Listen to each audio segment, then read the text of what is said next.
नमस्कार, इंडिया 24 के ताज़ा तरीन अंक के साथ मैं शैलेंद्र। सबसे पहले प्रमुख खबरें। 22 वर्षों से 3 किलो के ट्यूमर को ढो रहे मरीज का रीवा के डॉक्टरों ने किया सफल ऑपरेशन। सिरमौर चौराहा फ्लाईओवर में नशे से धुत हुए चालक ने एक के बाद एक 3 वाहनों को मारी टक्कर। मामूली बारिश में प्रशासन के दावों की खुली पोल, घरों में घुसा कमर तक पानी और शराब की खेप उतार कर लौट रहे पिकअप वाहन को ट्रक ने मारी ठोकर, 2 की मौत। इन खबरों सहित अन्य खबरें अब विस्तार से। डॉक्टर्स डे पर रीवा के श्याम शाह मेडिकल कॉलेज के संजय गांधी अस्पताल के डॉक्टरों ने एक जटिल ऑपरेशन को सफल बनाकर मरीज को नई जिंदगी दी। देखिए हमारी ये खास रिपोर्ट। रीवा के श्याम शाह चिकित्सा महाविद्यालय के संजय गांधी अस्पताल में डॉक्टर्स डे के अवसर पर नाक, कान और गला रोग विशेषज्ञ डॉक्टर अशरफ और उनकी टीम ने एक बेहद जटिल सर्जरी को सफलतापूर्वक अंजाम दिया। चित्रकूट के रहने वाले वसंता पिछले 22 वर्षों से गले के ट्यूमर को लेकर जी रहे थे। इस वजह से उन्हें लंबे समय से गंभीर परेशानियों का सामना करना पड़ता था। डॉक्टर अशरफ और उनकी टीम ने सफल ऑपरेशन कर ट्यूमर को निकाल दिया। राहत की बात ये रही कि ऑपरेशन के बाद मरीज की स्थिति अब पूरी तरह सामान्य है और वो तेज़ी से स्वस्थ हो रहा है। मरीज के परिजनों ने डॉक्टरों और पूरी मेडिकल टीम का आभार जताते हुए कहा कि संजय गांधी अस्पताल के चिकित्सकों ने उनको और उनके परिवार को नई जिंदगी दी है। हम लोग तो काम को ही ज़्यादा महत्व देते हैं और आज हम लोग ने एक बहुत अच्छी सर्जरी करी जिसमें कि मरीज़ को बहुत बड़ा सा ट्यूमर था और पिछले 22 साल से जो है वो इधर उधर भटक रहा था। उसका ऑपरेशन करना था, ड्यू था, तो आज हम लोग ने उसको रखा था ऑपरेशन। और हम लोग के लिए ये सबसे बड़ा जो है मतलब गिफ्ट कह लीजिए या बच्चों के लिए भी जो है, सबके लिए ये सबसे अच्छा जो है जो डॉक्टर्स डे पे आप काम कर सकते हैं वो किसी गरीब की भलाई करके या किसी की जो है मदद करके, और उसको हम लोग ने कोशिश की है करने की। और बहुत अच्छी बात ये रही कि बहुत अच्छे से ऑपरेशन हो गया। तकरीबन जो है 2-2.5 घंटे लगे और 2-2.5 घंटे में जो है वो ऑपरेशन हो गया और बहुत ब्लड भी नहीं गया और मरीज़ भी गरीब था। ये बाहर जो है ये सर्जरी हमारे ख्याल से शायद ही करा पाता। सर, ये मरीज़ को समस्या क्या था? समस्या ये थी कि मरीज़ का ये ट्यूमर था और ये ट्यूमर जो है बहुत तकरीबन जैसे मैंने बताया 22 साल से था। कहाँ था? और ये गले में था और उसका जो है हम लोगों ने जब बायोप्सी लिया था तो उसमें पुअरली डिफरेंशिएटेड कार्सिनोमा आया। हम लोग को ये लगता है कि ये कोई माइनस लाइवरी ग्लैंड ट्यूमर था जो कि प्लेमोर्फिक एडिनोमा था और फिर उसमें जो है मैलिग्नेंसी में वो कन्वर्ट हो गया। उसको जो है हम लोगों ने आज बखूबी सफाई से हम लोगों ने उसको निकाल दिया। मरीज़ ठीक ठाक है, बातचीत भी कर रहा है और मरीज़ कॉन्शियस है। उसको ना ही आईसीयू की ज़रूरत पड़ी, ना ही जो है किसी चीज़ की सपोर्टिव उसकी ज़रूरत पड़ी और अभी जो है वो ठीक ठाक है, बातचीत कर रहा है। सर, ट्यूमर का कितना वज़न होगा? ट्यूमर तकरीबन जो है 3 किलो से ऊपर का है। 3 किलो से ऊपर का है। हम पिछले ये हमारा 8वां साल चल रहा है यहाँ पर। अभी कम से कम अपने डिपार्टमेंट की हम अगर बात करें तो इतना बड़ा ट्यूमर हमारे ख्याल से पहली बार हम लोग ने निकाला है यहाँ पर। इतना बड़ा ट्यूमर इससे पहले जो है यहाँ पे नहीं निकाला गया। सर, अक्सर लोगों के गले में सूजन आ जाती है, कभी कोई थायराइड बताते हैं, कभी कुछ गलगन बताते हैं। इसको हम क्या नाम दे सकते हैं कि ट्यूमर ही है? ये किस वजह से होता है? हम यहाँ पे क्योंकि हम लोग जिस एरिया में रह रहे हैं ये थोड़ा सा ऊंचाई वाला एरिया है। यहाँ पे थायराइड के जो है केसेस बहुत आते हैं और थायराइड केसेस के साथ साथ बहुत सारे केसेस जो है थायराइड मैलिग्नेंसी के भी होते हैं। हमको यहाँ पे थोड़ा सा और भी सुविधा बढ़ाने की ज़रूरत है और ये भी करना है कि हम लोग जैसे यहाँ पे अभी बन भी रहा है, कैंसर सेंटर बन रहा है। अब उस चीज़ को हमें देखना है कि हम लोग क्या क्या वहाँ पे सुविधा जो है मरीज़ों के लिए उपलब्ध करा पाते हैं। यहाँ पे जो हमारे लीडर हैं या जो हमारे पॉलिटिशियन हैं वो लोग बहुत अच्छी या बहुत मेहनत कर रहे हैं, उस पर काम कर रहे हैं कि अच्छा से अच्छा जो है यहाँ पे सुविधा दिया जा सके। तो अभी भी हम लोग, लेकिन बहुत सारी चीज़ें हैं जैसे रेडिएशन के लिए या आयोडीन थेरेपी या कोई से भी इस तरह का जो होता है उसके लिए पोस्ट ऑपरेटिवली मतलब मैलिग्नेंसी जब ऑपरेट हो जाता है तो कीमो रेडियोथेरेपी अगर देना पड़ता है तो यहाँ पे रेडिएशन की अभी थोड़ा सा सुविधा की दिक्कत है, तो उसके लिए मरीज़ को बाहर हम लोग को भेजना मरीज पड़ता को है। ठीक होने में कितना वक्त लगेगा अभी? ये मुश्किल हमारे ख्याल से 1 हफ्ते बाद स्टिचेस का आउट कर देंगे और हमारे अगर बहुत हुआ तो 7वें 8वें दिन ही अब घर चला जाएगा। सर क्या इसकी आप हम किसको लेके आए हैं यहाँ संजय अपने गांधी? पति का बसंता नाम का। कहाँ से आई हैं? चित्रकूट से। चित्रकूट से आई हैं। क्या दिक्कत थी इनको? इसके गले में फोड़ा रहा, मान ले रहा, गांठ पड़ी रही। बाबूजी आज 20 साल से हो गया, परेशानी बहुत सही, बहुत झेलो। छोटे छोटे बच्चा रही, इसलिए मैं आगे बढ़ नहीं पाई हूँ। कहाँ कहाँ आप दिखाने गए थे? अफगान थे बाबूजी, हम लोग जो है तो इलाहाबाद इलाज कराने, वहाँ बोले हमारे चित्रकूट का डॉक्टर कि जाओ जांच ले आओ। जांच कराएं, फिर जांच लेके चित्रकूट गए तो आप यहाँ का नाम से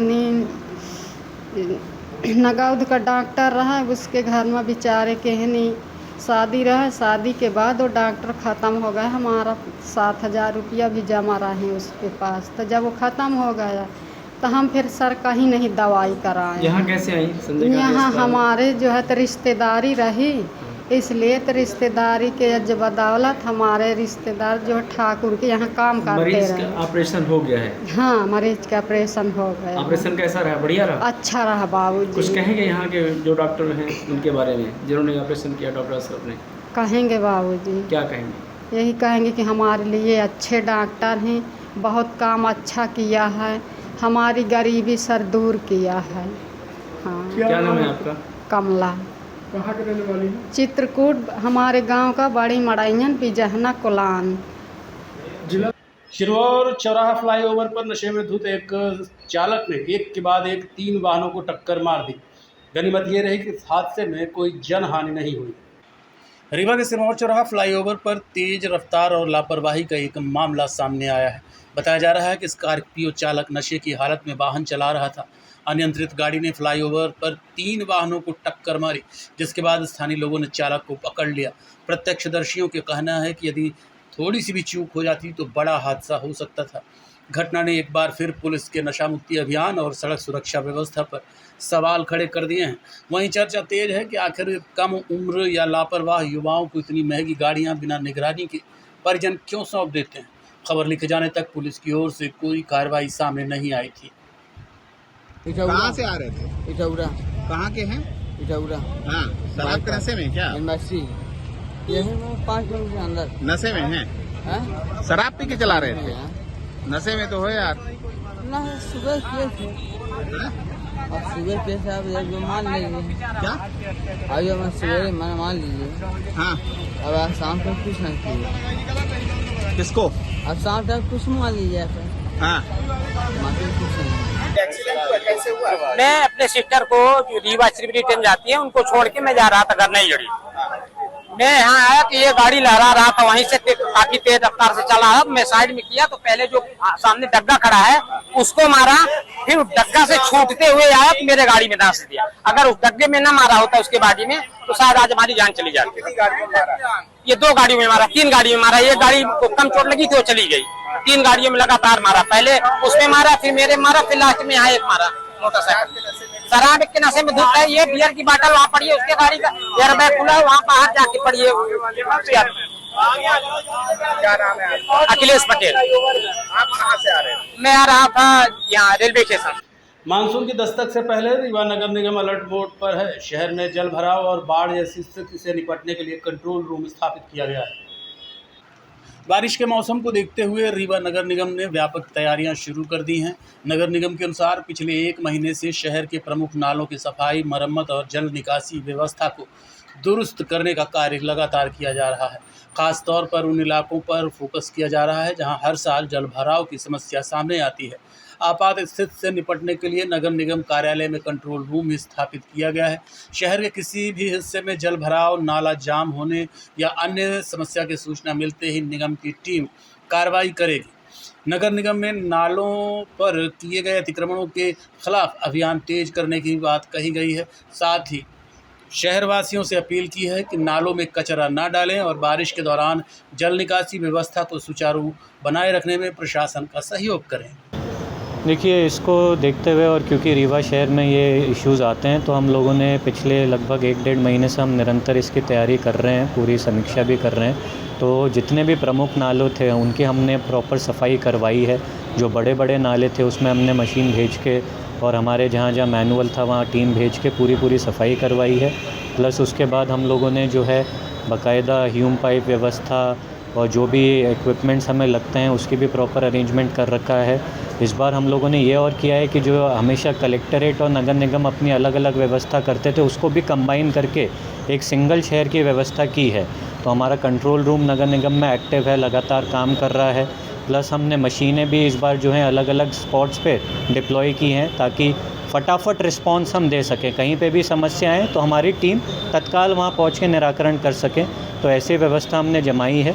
इक्विपमेंट्स भी हमारे पास अब पर्याप्त हैं, तो उस तरीके से हम लोग डील कर रहे हैं और हम तैयार हैं।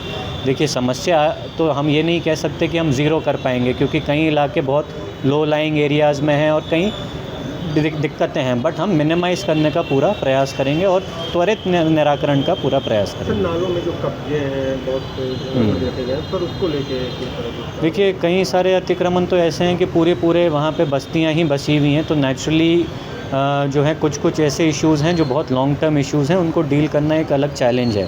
पर जहाँ मान लीजिए इस तरीके से देखने को आ रहा है कि भाई अस्थाई अतिक्रमण कर लिया है या फिर जो है वहाँ पे कचरा डंप किया जा रहा है, उसको चोक कर दिया, तो वो हम लोग उसको टेक केयर कर रहे हैं। कहीं हमने हटाए भी हैं और अभी हमने और भी चिन्हित कर रखे हैं। सर, अशोक नगर में इसका भी समस्या है? जहाँ भी समस्या आ रही है वहाँ हम लोग दिखवा रहे हैं और उस हिसाब से जो है निराकरण करवा रहे हैं। जर्जर मकानों को लेके क्या कार्रवाई है? देखिए, जर्जर भी हम लोगों ने ऐसे आइडेंटिफाई किए हैं अराउंड 20-25 जर्जर भवन। उसमें से कुछ शासकीय हैं तो वो हम जो है शासकीय जो प्रक्रिया रहती है उससे हटा रहे हैं, और बाकियों को हमने जो प्राइवेट है नोटिस जारी किए हैं, तो वो भी हमारे प्रायोरिटी में है। एक तरफ प्रशासन हर साल बारिश और बाढ़ से निपटने की तैयारियों के बड़े बड़े दावे करता है, लेकिन सीजन की पहली ही बारिश ने कई इलाकों में इन दावों की हकीकत सामने ला दी है। देखिए ये रिपोर्ट। रीवा शहर में आज मानसून की पहली ज़ोरदार बारिश हुई। पूरे दिन रुक रुक कर हुई बारिश ने जहां मौसम सुहाना बना दिया, वहीं कई इलाकों में लोगों की मुश्किलें भी बढ़ा दी। मैदानी क्षेत्र से सामने आए एक वीडियो में साफ देखा जा सकता है कि मकान के भीतर बारिश का लबालब पानी भर गया है। ये वीडियो स्थानीय निवासी आदर्श पांडे ने हमारे चैनल को भेजा है। उनका आरोप है कि जल निकासी की समुचित व्यवस्था न होने के कारण उनके घर में पानी घुस गया, जिससे घरेलू सामान भी खराब हो गया। कहना है कि इसके लिए प्रशासन की लापरवाही जिम्मेदार है। हालांकि इस पूरे मामले को लेकर दूसरा पक्ष भी सामने आता है। विशेषज्ञों का कहना है कि कई बार लोग बिना भूमि का सही सर्वे कराए, बिना इंजीनियर की सलाह लिए या प्राकृतिक जल निकासी को समझे बिना मकान बनवा लेते हैं। खासकर बीहर नदी के आसपास के इलाकों में ये समस्या अक्सर देखने को मिलती है। फिलहाल ये स्पष्ट नहीं हो पाया है कि मैदानी क्षेत्र में पानी भरने की असली वजह जल निकासी की खराब व्यवस्था है, नालों का अवरोध है या फिर निर्माण संबंधी कोई अन्य त्रुटि। इसकी आधिकारिक पुष्टि अभी तक नहीं हुई है। बारिश का मौसम अभी शुरू ही हुआ है। ऐसे में प्रशासन को जल निकासी व्यवस्था की प्रभावी निगरानी करनी होगी। वहीं नागरिकों को भी निर्माण कार्य और जल निकासी को लेकर सतर्क रहना होगा, तभी बारिश राहत बनेगी, आफत नहीं। अब आप देखिए, हम लोग का खाने पीने का सामान है, ये स्थिति है चावल की। ये पूरा पानी में, ये पूरा दाल है, ये पूरी दाल है। ये देखिए, ये हालत, दाल चावल, ये स्थिति हम लोग की। ये अब हम लोग करें तो करें कहाँ जाएं? ये स्थिति, ये अचार है, ये अचारों की स्थिति है। ये कंडीशन है। हम ये खाएंगे कहाँ? ये तो अब जाएगा जहाँ जाएगा, अब क्या बताएं? ये हम लोग की स्थिति है। हम लोग लाइब्रेरी जाए कि हम लोग को पता ही नहीं कि पानी भर जाएगा। अब ये हम लोग का खाने पीने का सामान क्या स्थिति है वो हम समझ सकते हैं। हम लोग कितने संघर्ष से काम कर रहे हैं, कितने संघर्ष से देश के लिए, समाज के लिए कार्य कर रहे हैं, लेकिन कोई मतलब नहीं। मैं बार बार प्रशासन से निवेदन किया कि हम लोग के खाने पीने का सामान खराब हो जाता है और हम लोग परेशान हो जाते हैं। अब ये खाएंगे, ये चावल खाएंगे, हम ये चावल खाने की स्थिति में बचे। ये चावल कैसे क्या होगा हम लोग का, कुछ समझ में नहीं आ रहा। ये स्थिति, आपसे निवेदन है, बार बार निवेदन है कि हम लोग की मदद की जाए और ऐसा परेशान मत किया जाए। इतने गेस्टेड ऑफिसर होते, इतनी मेहनत करने के बाद यदि वो संघर्ष एक स्टूडेंट का नहीं समझते हैं तो फिर किस चीज का IAS IPS या कुछ भी रैंक होती है, कोई मदद करने के लिए तैयार होते, इतना तो ईश्वर भी मदद कर देता है। बार बार निवेदन किया लेकिन कोई मतलब नहीं। अब आप देख सकते हैं हमारी क्या कंडीशन है। देखते रहिए Rewa 24 news city cable network. मिलते हैं छोटे से ब्रेक के बाद। शर्मा की दुल्हन जब ब्याह के आई, संग रीवा ज्वेलर्स का हार ले आई।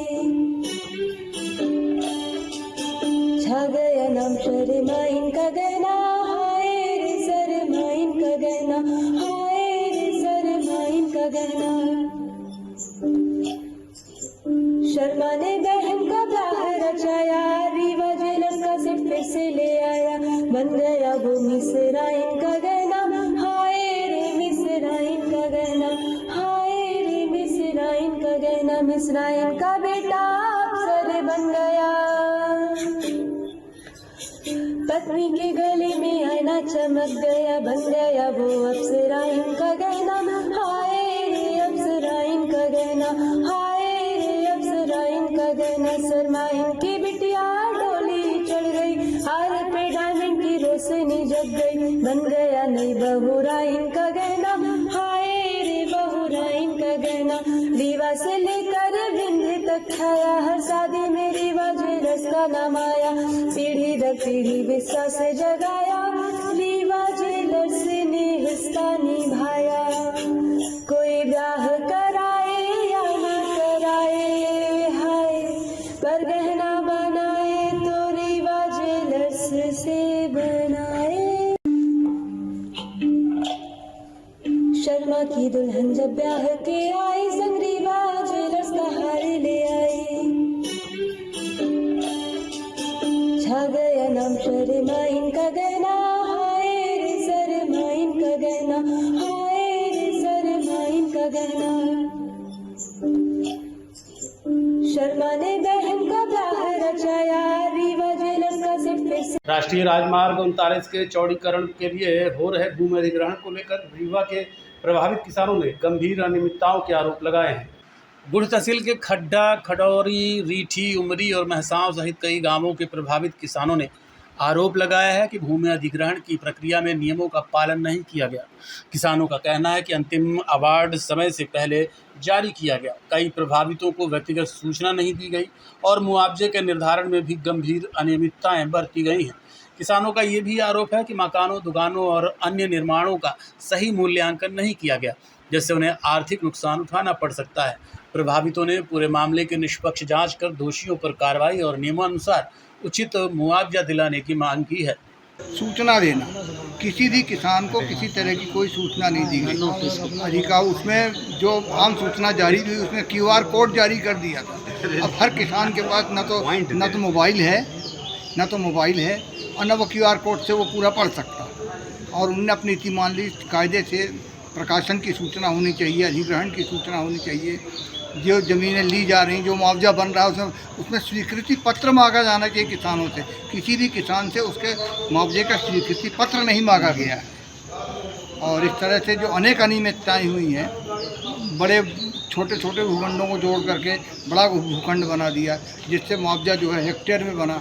कायदे से इसको वर्ग फीट में बना, जो बटा नंबर हैं वो वर्ग फीट में बनने चाहिए, उनको वर्ग फीट में न बना करके उनका मूल्यांकन उस हिसाब से कर दिया, जिससे किसानों को लाखों। आप लोग ज्ञापन देने आए किस मामले के लिए? हम ये NHI 39 वो नेशनल हाईवे 39 का चौड़ीकरण में जो रोड में ज़मीनें अधिग्रहण हुई हैं उसके संबंध में माननीय कलेक्टर साहब से मिलने आए थे। क्या आश्वासन मिला?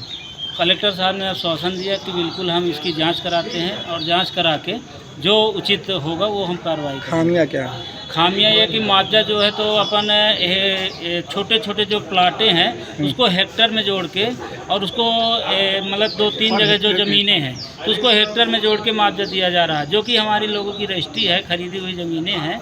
और वो वर्ग फीट की ज़मीनें हम लोगों ने शासन को स्टाम्प ड्यूटी दिया है वर्ग फीट की, वो डबल रोडों का प्लाट है तो उसको भी हेक्टर में जोड़ के नाम मात्र का जैसे 20 लाख बनना चाहिए तो 1 लाख मुआवजा बन रहा है। ऐसे लगभग रीठी, उमरी, खामा, खड्डा सभी गांवों के यही हाल है। 4 गुना जो देना था वो सिर्फ 1 गुना अपन जोड़ के मुआवजा बनाया हुआ है, जो अभी सूची अलर्ट हुई है। इसमें भी ये भी त्रुटियां हैं कि पटवारी साहब पहले जो मुआवजा बनाए थे नाप जोख के वो अच्छा था, लेकिन उसको इसके बाद बदल के फिर ये दूसरा NHI। मेरा नाम दुर्गा शंकर मिश्रा है। क्या कहना चाहते हैं? मैं कहना ये चाहता हूँ सर कि मैं जब मुआवजा निश्चित कर रहे थे तो मैंने आवेदन दिया है, जिसकी प्रति ये है हमारे पास 2 बार आवेदन दिया कि जिसकी ज़मीन अधिकृत की जा रही है उसको सुना जाए, उसके बारे में।